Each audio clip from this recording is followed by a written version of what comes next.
Every true crime story has one thing in common. Nothing is as it seems.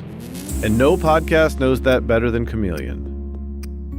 I'm Josh Dean, and my podcast, Chameleon, explores hidden identities concealed by con artists and scams so mind-blowing, it'll have you questioning everything you know. If you're ready to uncover the biggest lies in history, listen to Chameleon wherever you get your podcasts. When it comes to gifting, everyone on your list deserves something special. Luckily, Marshall's buyers travel far and wide, hustling for great deals on amazing gifts so you don't have to. That means your mom gets that cashmere sweater, your best friend, that Italian leather bag, your coworkers unwrap their favorite beauty brands, and your nephews, the coolest new toys. Go ahead. At prices this good, you can grab something for yourself, too. Marshalls. We get the deals, you gift the good stuff. Shop now at marshalls.com or find a store near you. Before we begin, a quick warning. This episode includes details about domestic violence. We know this can be difficult to hear, so please listen with care and use discretion if you need to skip or step away. And if you or someone you know is experiencing domestic violence, help is available through the National Domestic Violence Hotline by calling 1-800-799-SAFE or 1-800-799-7233. When people picture Florida, they usually envision long sandy beaches, palm trees, and theme parks.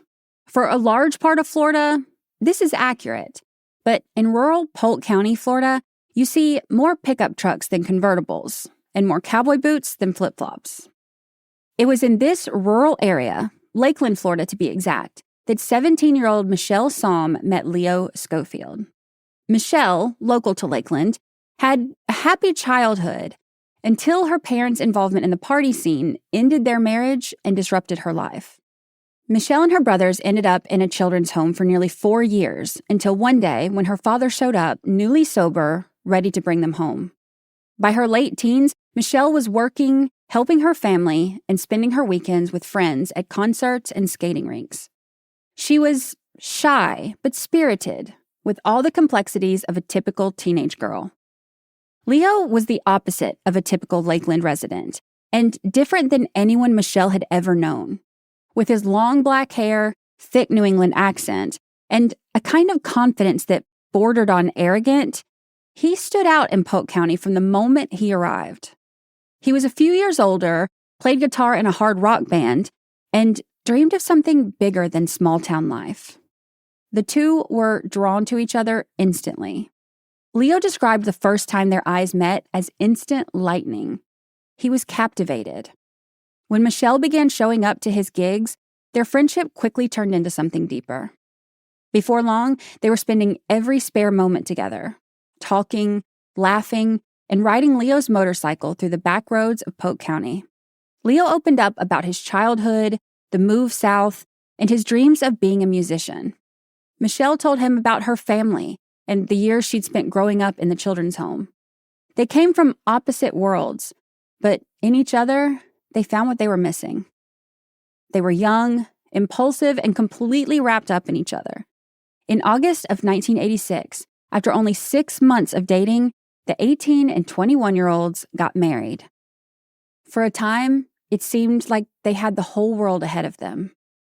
But on February 27th, 1987, just months after their wedding, everything changed.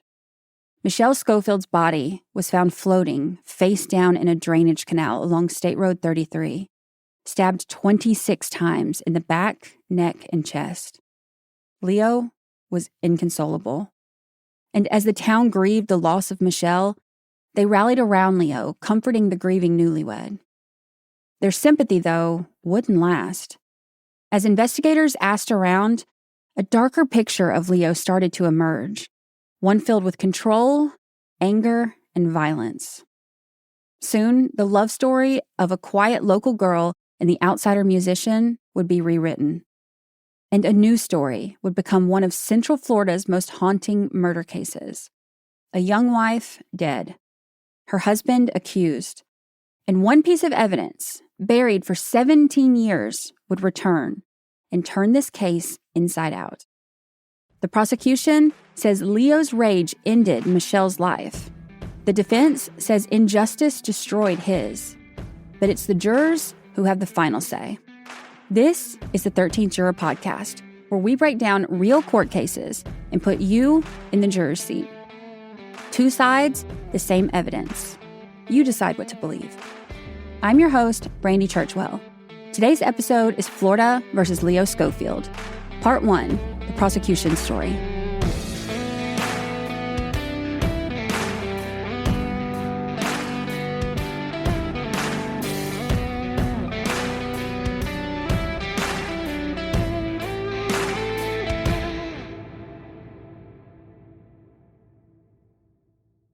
Before the headlines and the accusations, it was just Leo and Michelle. Two young people from different worlds who somehow found each other in the middle of Polk County, Florida. In the late 1980s, hard rock was everywhere. And for Leo, it became his whole identity. Leo was 16 when his family moved from Fall River, Massachusetts to Polk County. He felt out of place from day one and knew he didn't fit in with the other Polk County kids. The one thing that kept him going was music. And when he found a group of kids in Lakeland who shared his passion for hard rock, he threw himself into it completely. He joined a local band and spent every spare hour jamming in garages and playing gigs at house parties, bonfires, or anywhere that would have them. Their sound was raw, loud, and unapologetic. Everything Leo wanted to be. One of his bandmates, Buddy Anderson, shared his obsession with music. The band practiced a few times a week, but Leo and Buddy played together even on their off days. Buddy's dad, Jim Anderson, was one of the band's biggest supporters. He promoted their shows and turned his garage into a studio. He even helped Leo find extra work during the day, and most mornings, Leo rode with him to job sites. In the evenings, he and Buddy played their guitars for hours into the quiet Polk County night. Around this same time, Leo settled into life with Michelle, but his world began to shift. They bounced around for a while, living with friends, sharing rent, trying to get on their feet. But each arrangement eventually fell apart. Finally, they landed in a small trailer at Island Oaks in Lakeland. It wasn't much, but it was theirs. The kid with the guitar and the motorcycle was trying to build something stable. He still had the motorcycle, but now, parked right beside it, sat a little orange Mazda station wagon. Michelle didn't have her license, but that didn't stop her from insisting she could drive it. They shared the car, often trading off depending on who needed it for work. Leo on job sites, Michelle waiting tables at Tom's restaurant.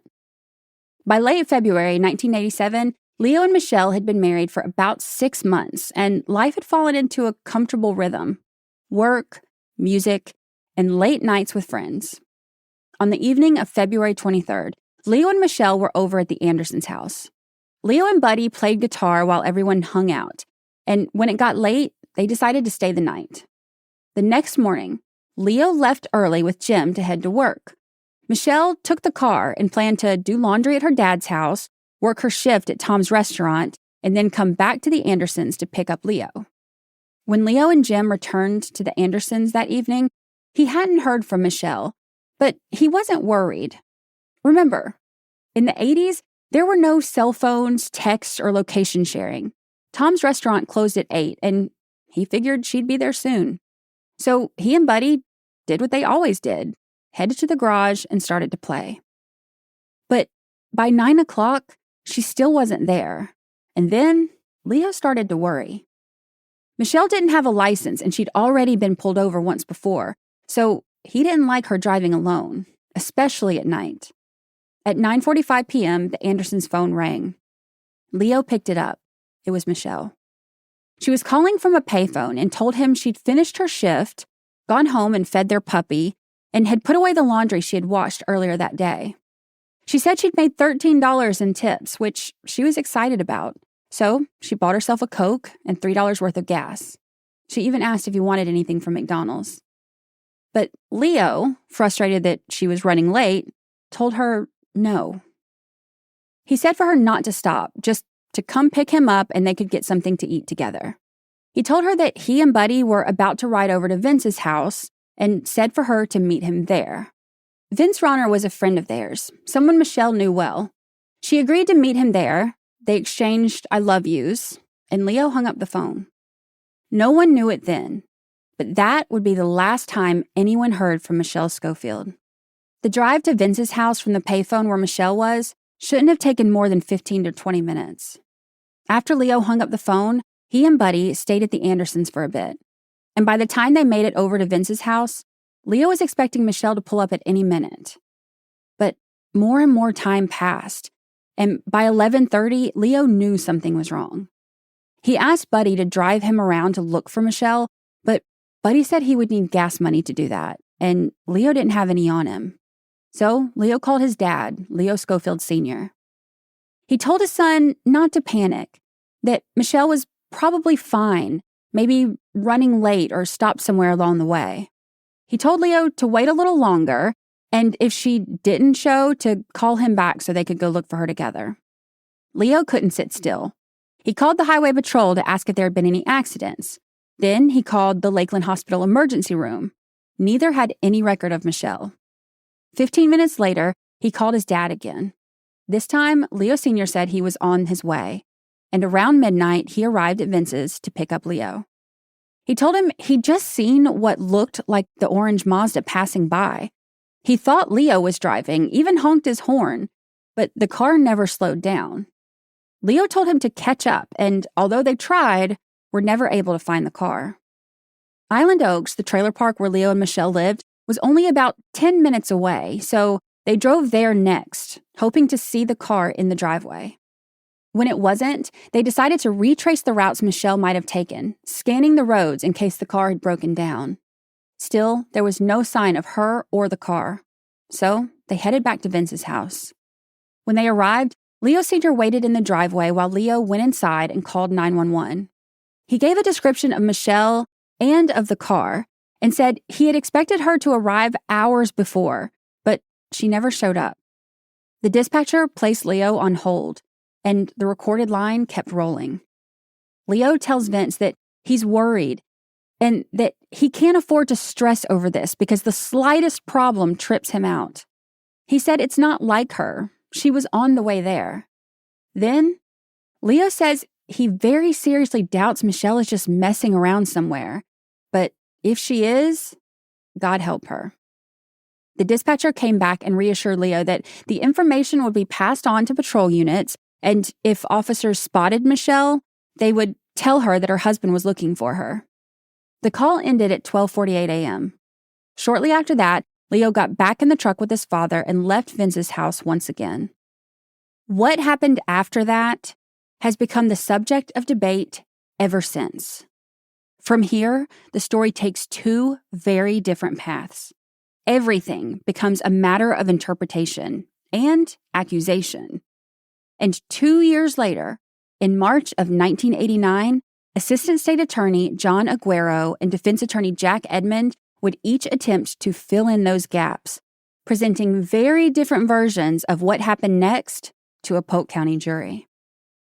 Hi, neighbor. Save up to 70% on classic furniture and decor for a limited time. It's our big Black Friday sale at Birch Lane, a Wayfair specialty brand. Prep your home for holiday guests with made-to-last sofas, timeless guest bedroom essentials, festive wreaths, and more. And best of all, get free shipping on everything, even the big stuff. It's classic style for joyful living. Black Friday is at Birch Lane through December 2nd. Shop online at birchlane.com. When it comes to gifting, everyone on your list deserves something special. Luckily, Marshall's buyers travel far and wide, hustling for great deals on amazing gifts so you don't have to. That means your mom gets that cashmere sweater, your best friend, that Italian leather bag, your coworkers unwrap their favorite beauty brands, and your nephews, the coolest new toys. Go ahead. At prices this good, you can grab something for yourself, too. Marshalls. We get the deals, you gift the good stuff. Shop now at marshalls.com or find a store near you. Before the trial even began, before anyone told their story, there were a few facts no one could deny. Leo and his father left Vince's house sometime after the 911 call ended at 12:48 a.m. By 4:40 a.m., Leo returned alone to the Andersons' house. During those 4 hours, there were two confirmed sightings of Leo. The first was at Michelle's father's house, where Leo told him that Michelle was missing. Her father said, She'd been there earlier that day doing laundry, but she left around lunchtime and he hadn't seen her since. The second sighting was at a gas station around 3 a.m. when Leo approached 3 deputies to ask if they'd heard anything about his missing wife. They said they hadn't. 48 hours after Michelle went missing, the orange Mazda was found on the side of Interstate 4, heading north out of town. The flywheel had come apart, causing the car to break down. The following day, Michelle's body was found floating in a drainage canal along State Road 33, about 6 miles from where the car was found. Those times, calls, and movements are details that aren't disputed.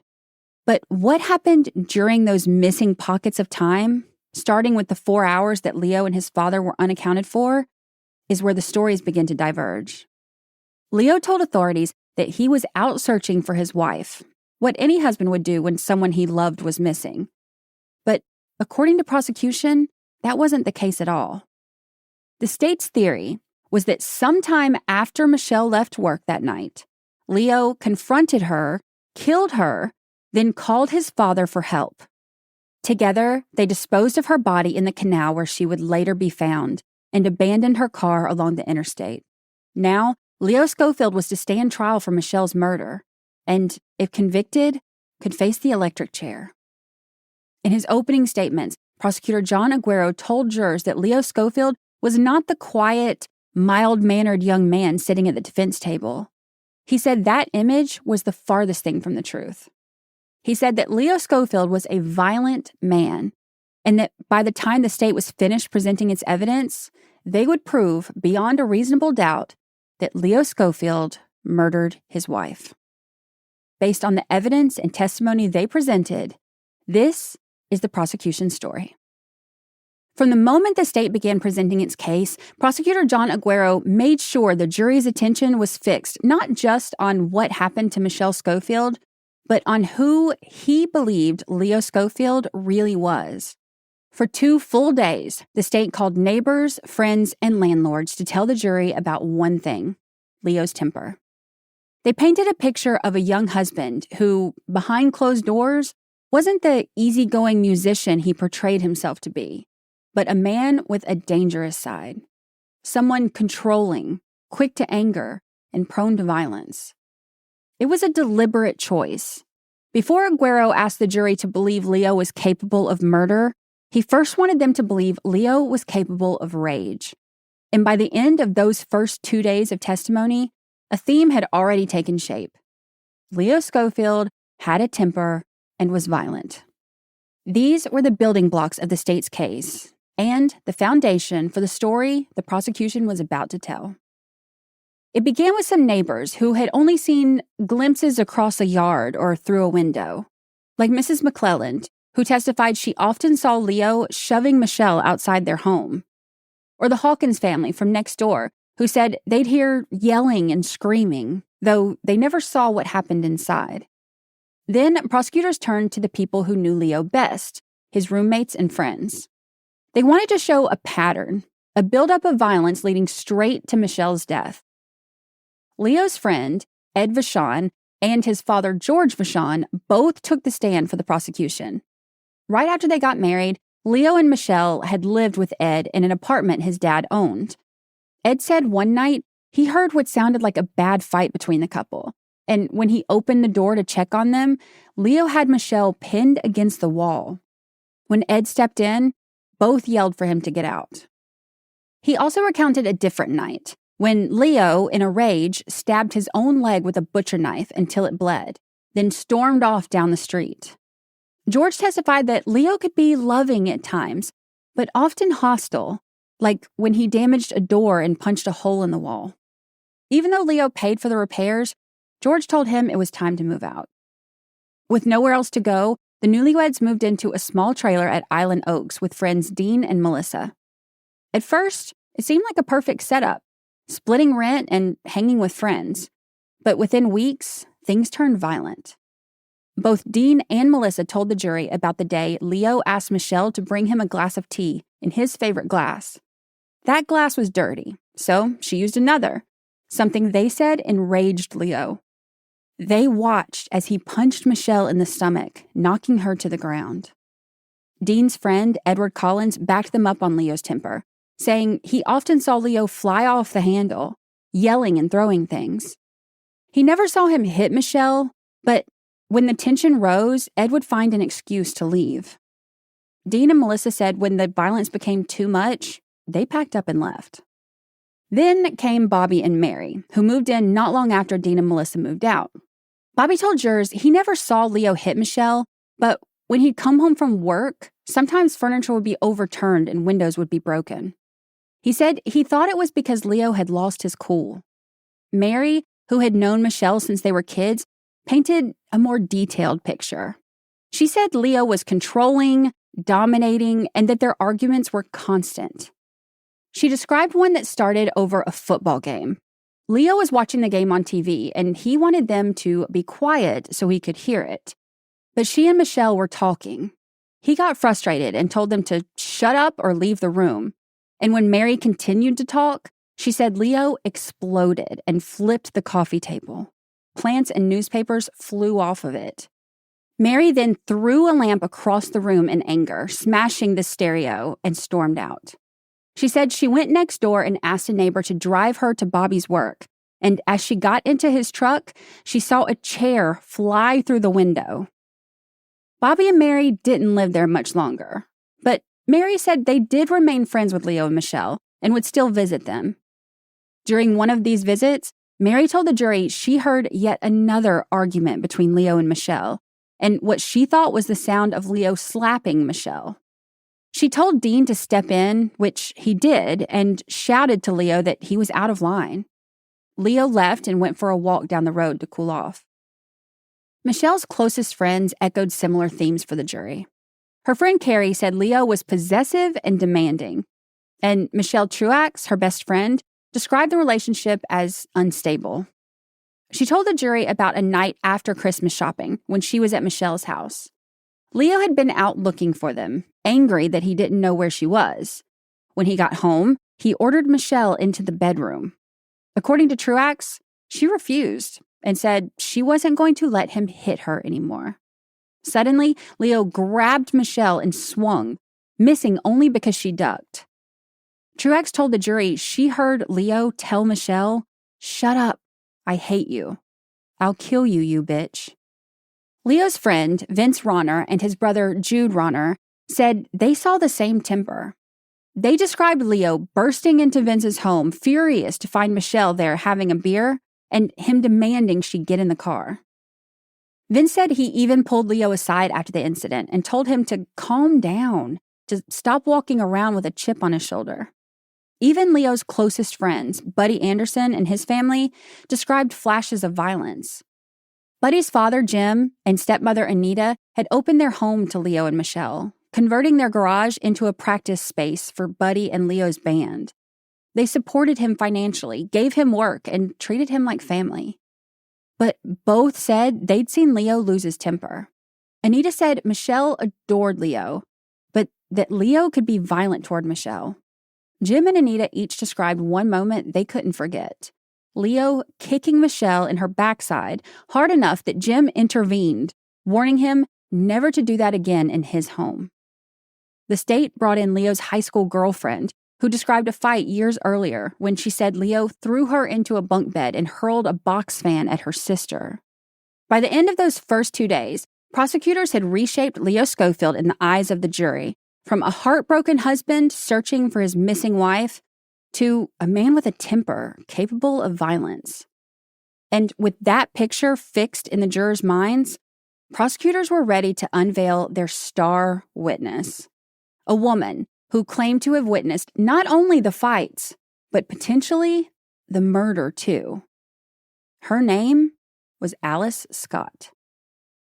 Alice lived directly across the street from Leo and Michelle in the Island Oaks trailer park. Everyone in the neighborhood knew Alice. She was admittedly nosy, and the prosecutor even referred to her in opening statements as the neighborhood busybody. After injuring her back at work, she was home most days and nights, watching the world from her windows. She didn't really know Leo or Michelle. She'd never been inside their home, But she saw plenty from across the street, and she noticed everything. Alice lived next door to her sister-in-law, Linda, and between the two of them, plus Alice's husband, Ricky, they described a steady stream of noise and chaos coming from the Schofields' trailer. Loud music, arguments, yelling. Alice told the jury she could hear partying several nights a week, and arguments daily. The three of them even described one moment when they saw Leo pull up, grab Michelle by the hair, and drag her into the trailer.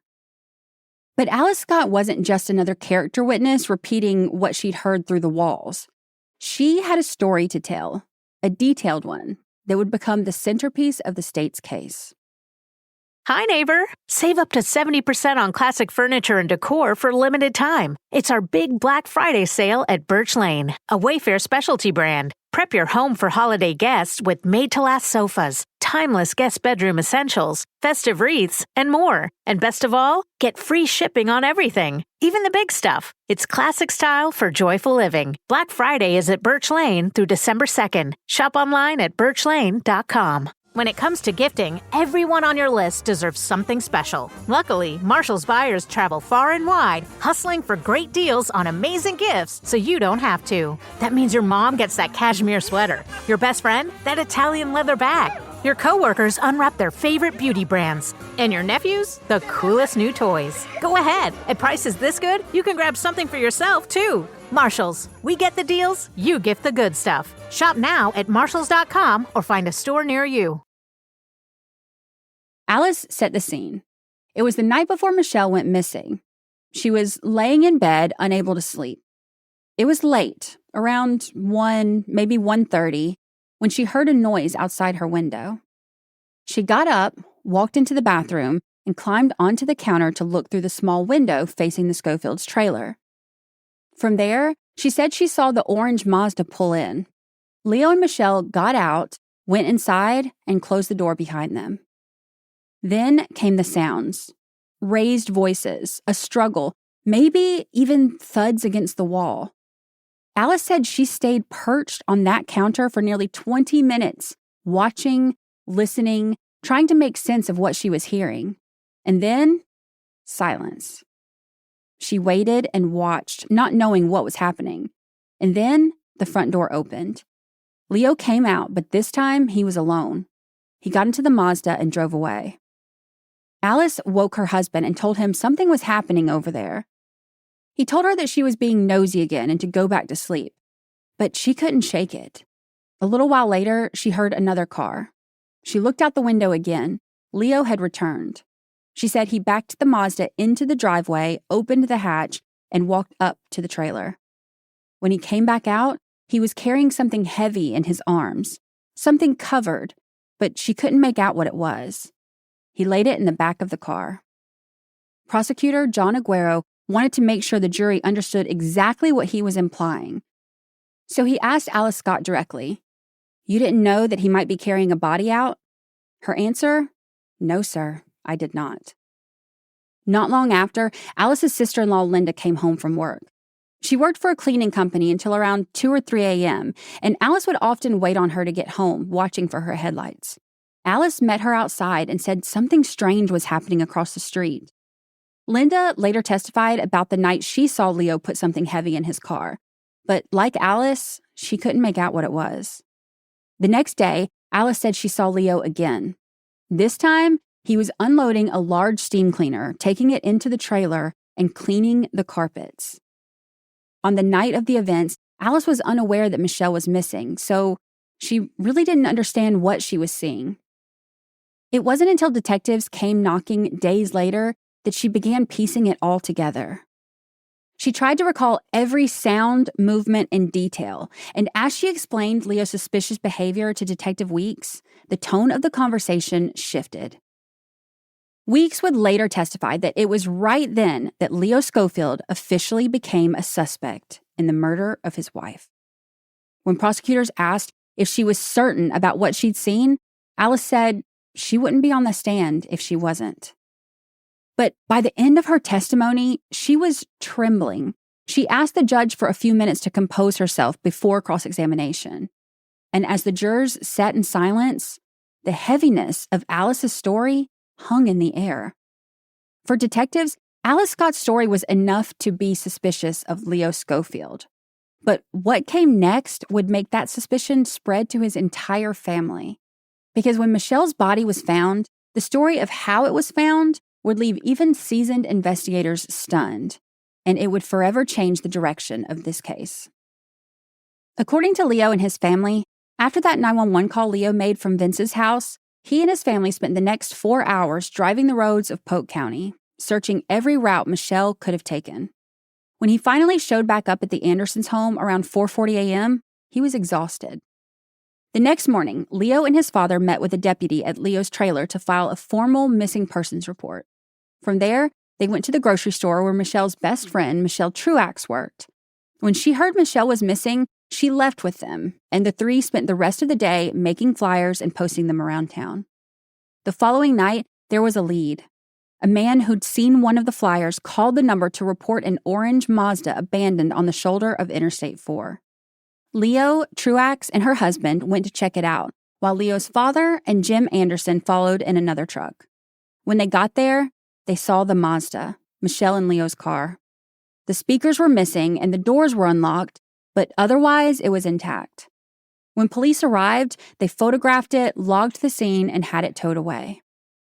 To them, it still looked like a missing persons case, a woman who'd driven off after a fight and could come home at any moment. But Leo and his family weren't waiting.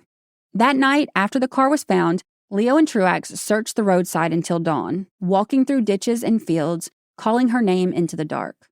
When the sun came up, they went home to rest, but only for a few hours. By mid-morning, they were back out searching again. Leo's father was searching too.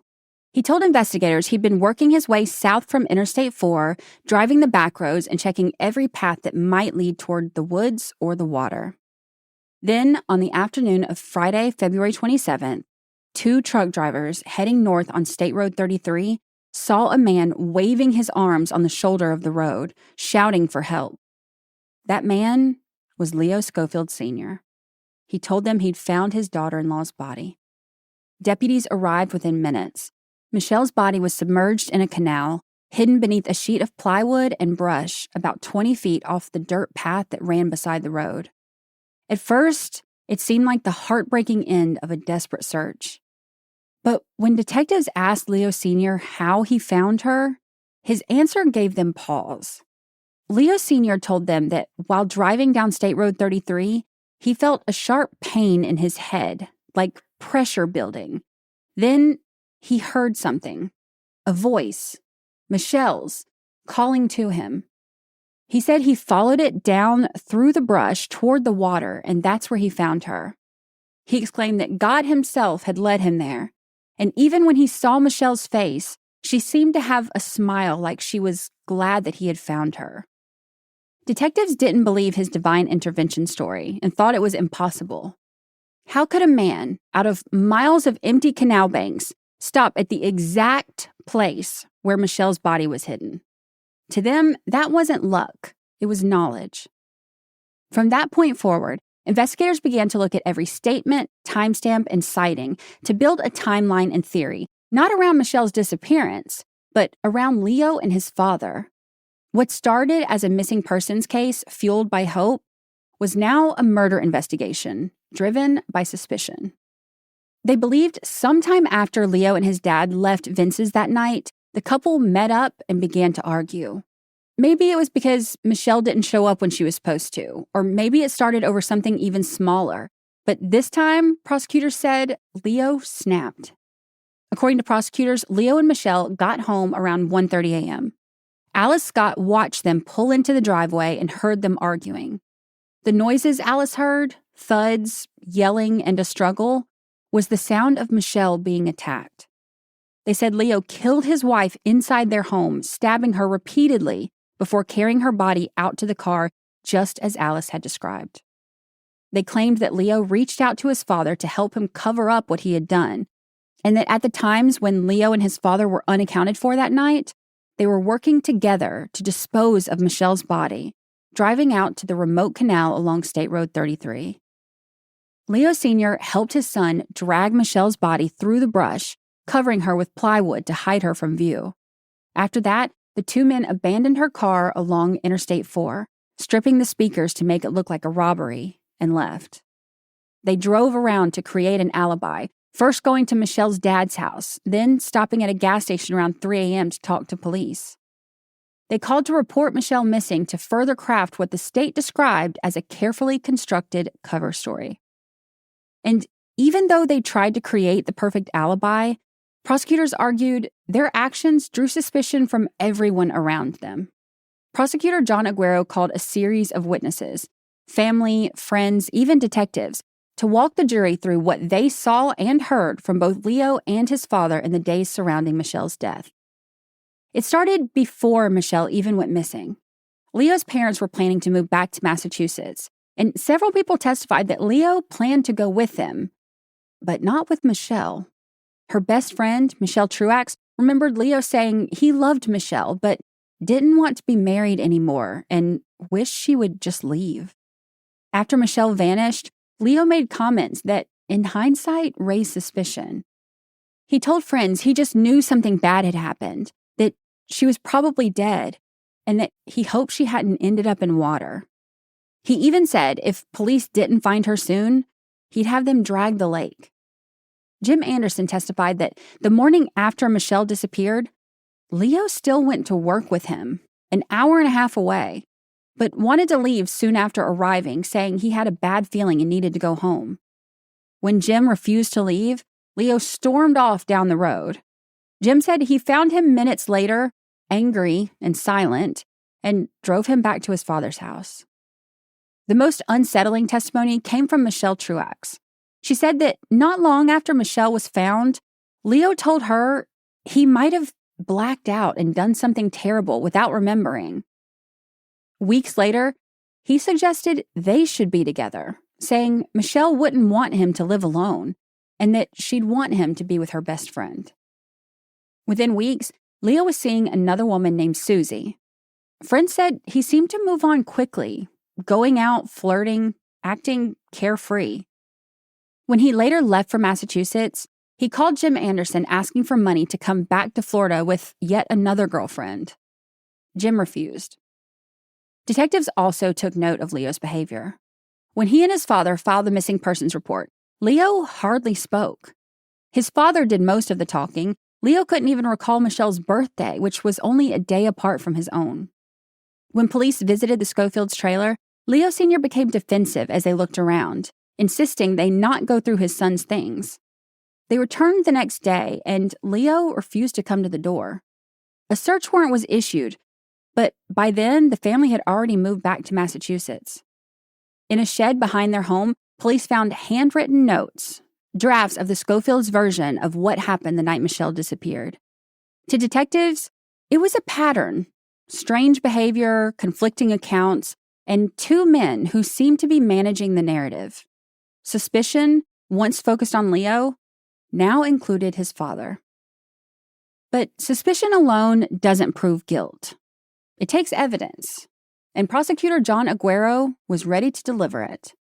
One by one, he called witnesses to connect the dots, people who claimed to have seen Leo, his father, or their truck near Michelle's abandoned Mazda.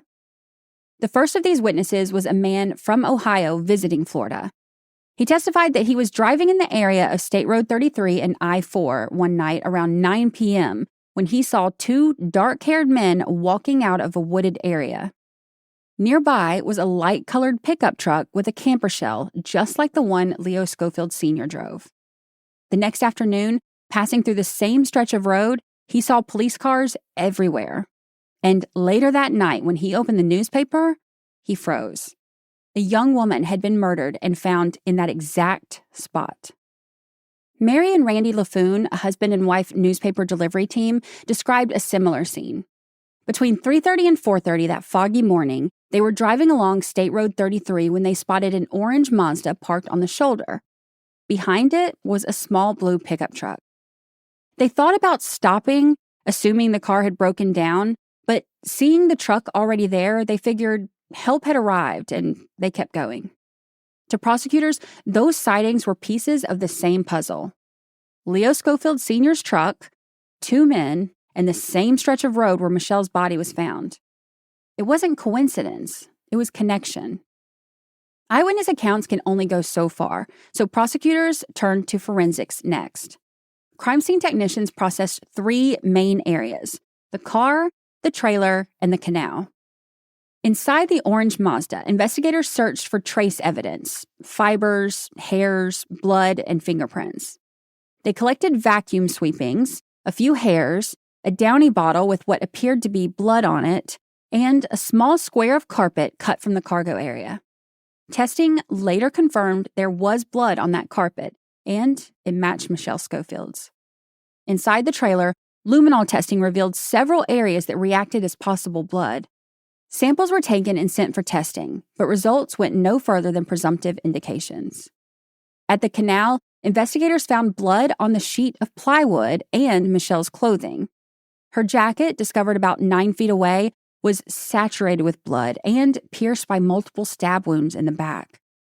In the soil nearby, they found blood. Michelle still had 2 rings on her finger, which were collected during her autopsy. When Detective Robert Weeks, the lead investigator, took the stand, he told jurors he didn't believe Michelle was killed at the canal. There were no signs of a struggle, just tire tracks, footprints, drag marks, and scattered blood. He said the evidence pointed to the trailer as the murder scene. Weeks testified that Leo killed Michelle inside their trailer, loaded her body into the Mazda, and with help from his father, dumped her in the secluded area off State Road 33, a spot locals called Lover's Lane. He said Leo borrowed a steam cleaner to erase the evidence, and that Alice Scott's testimony fits this timeline perfectly. Detective Weeks' testimony completed the state's story: a violent marriage, a late-night fight, and a father and son who, together, covered up a murder. With that, the prosecution rested its case. After 2 weeks of testimony and nearly 50 witnesses, the state made its final plea. Prosecutor Aguero stood before the jury and reminded them of neighbors who heard fights, friends who saw Leo's temper, and a father who claimed divine voices led him to a body. He pointed to the blood in the Mazda, the presumptive positive traces in the trailer, and a trail of behavior that revealed who Leo Schofield really was. Aguero told jurors that Leo built himself an alibi, using his parents to look like a desperate husband instead of a guilty one. Then he delivered the line meant to linger in their minds. Who had enough violence, enough rage to stab this woman 26 times? Who is this violent? Leo Schofield is this violent. He told the jury the Schofield family wasn't credible. His father lied about how and when he found Michelle's body, and Leo himself lied about everything in between. Together, their stories were inconsistent and rehearsed, a cover-up disguised as concern. Aguero told jurors that while Leo was calling friends and pretending to search, his father could have been miles away, disposing of Michelle's body. He looked each juror in the eye and said it all added up. The arguments, the blood, the timing, the lies. And what it added up to was guilt beyond a reasonable doubt. Michelle Schofield hadn't died at the hands of a stranger. She died at the hands of the man who claimed to love her. And he asked the jury to find Leo Schofield guilty. But before jurors could decide Leo Schofield's fate, the defense had a story of their own to tell. Next time on the 13th Juror podcast, the defense dismantles the state's theory piece by piece.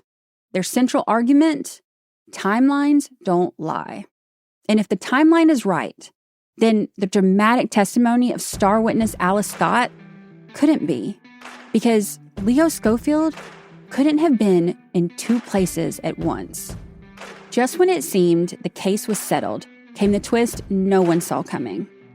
4 fingerprints lifted from the orange Mazda would finally be identified, and the shocking results would vindicate one side, destroy the other, and 3 decades later, ignite a confession that no one saw coming.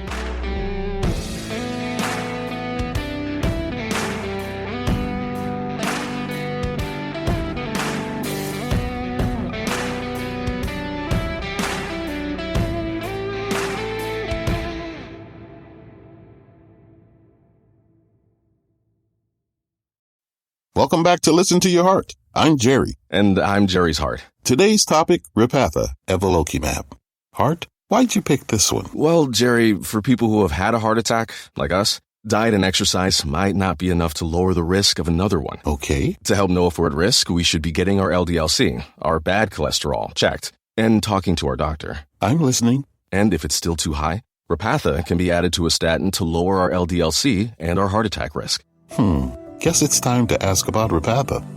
Do not take Repatha if you're allergic to it. Serious allergic reactions can occur. Get medical help right away if you have trouble breathing or swallowing, swelling of the face, lips, tongue, throat, or arms. Common side effects include runny nose, sore throat, common cold symptoms, flu or flu-like symptoms, back pain, high blood sugar, and redness, pain, or bruising at the injection site. Listen to your heart. Ask your doctor about Repatha. Learn more at repatha.com or call 1-844-REPATHA.